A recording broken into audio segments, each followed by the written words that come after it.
Welcome back to Writing Tutorials. Today, we're focusing on a really important type of letter that can sometimes get overlooked, a consent letter for a minor to travel with one parent.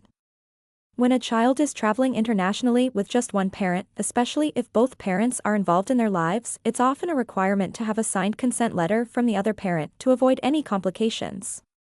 This letter serves as proof that both parents are aware of and agree to the travel plans. In today's breakdown, we'll go over a sample letter step by step so you know exactly what to include and how to structure it to ensure it's complete and effective. Let's start. Header section. First, we have the header of the letter. This part includes the basic contact information of the parent who is granting consent. Here, Sarah Collins is the one giving permission for her child to travel with her father. She includes her full name, address, phone number, and email address. Adding your contact information here is very important because if there are any questions or if the authorities need to confirm any details, they know how to reach you directly. If you're writing a letter like this, make sure your contact information is accurate and up to date. Right after that, Sarah adds the date, November 1, 2024. The date is essential because it shows exactly when this consent was given. If someone were to check this letter in the future, the date ensures they know it's current and relevant. Recipient information. Next, Sarah addresses the letter to whom it may concern. This is a common way to address letters like these, especially if you're not sure exactly who will read it. Since it could be checked by airline staff, immigration officers, or customs agents, using to whom it may concern is broad but appropriate. If you know exactly who will review this letter, like a specific consulate or embassy, you could address it more directly. But in general, to whom it may concern works just fine for this type of consent letter. Subject line. Now, let's look at the subject line. Sarah writes, consent for minor to travel with one parent. This is a short but clear subject line that explains the purpose of the letter at a glance. A subject line isn't always required, but in cases like this, it can help clarify the letter's intent quickly. For official documents, it's always good to include a subject line because it provides an instant reference for the reader, especially if they're scanning through multiple documents. Opening and introduction. Moving on, Sarah opens the main content of the letter with an introduction that states her role and relationship to the child. She writes, I, Sarah Collins, am the mother and legal guardian of Emma Collins, born on February 15, 2015. This sentence is simple, but it's incredibly important.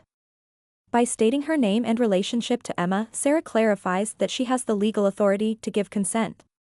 She also includes Emma's date of birth, which adds another level of detail and verification.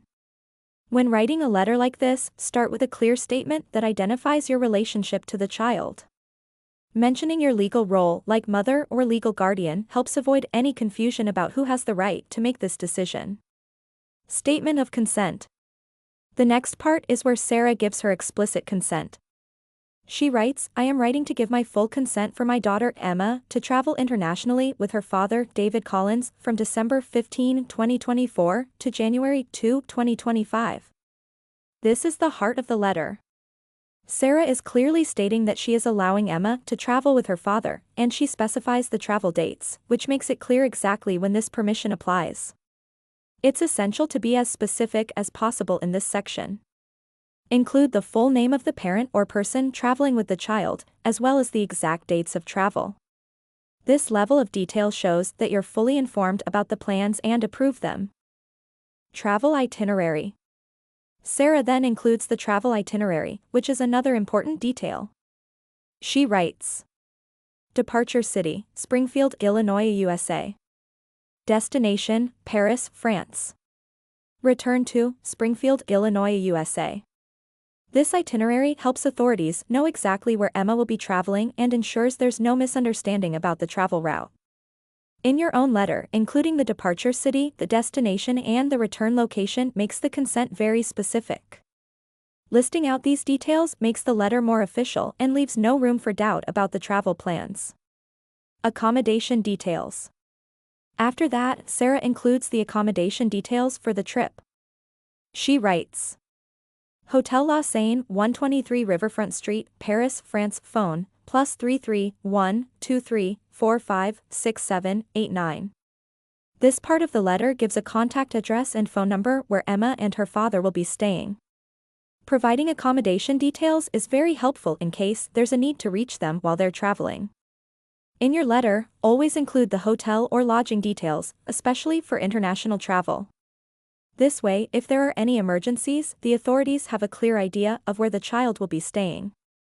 Statement of responsibility. Next, Sarah assures the authorities that Emma will be well taken care of. She writes, David will ensure Emma's safety, well-being, and supervision throughout the entire duration of the trip. This statement is a nice addition because it confirms that the traveling parent understands their responsibilities.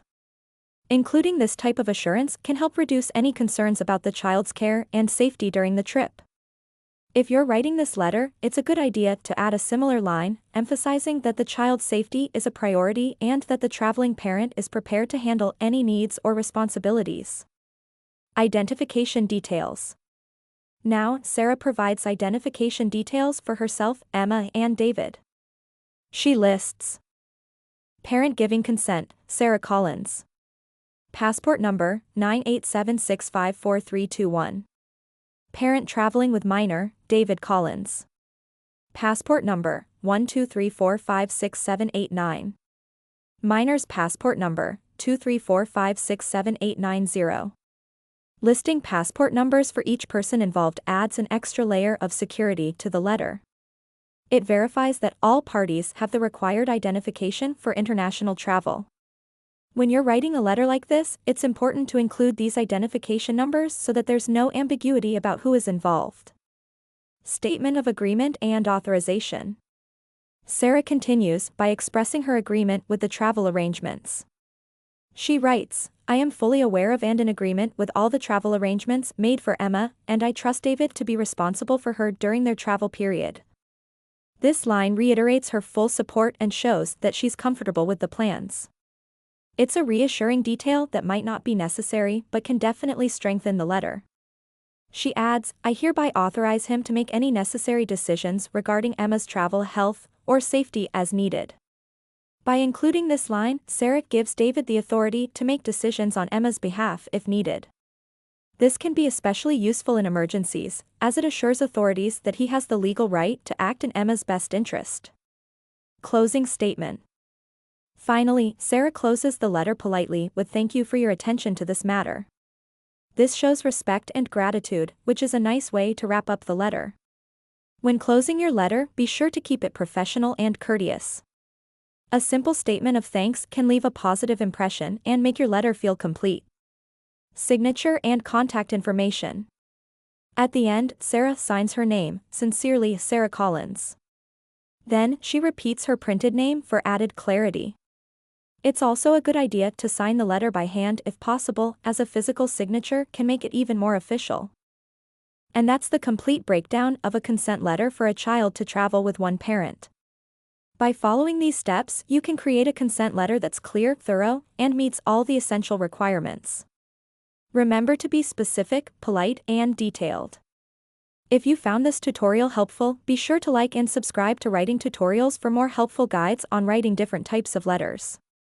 Thanks so much for watching, and see you next time.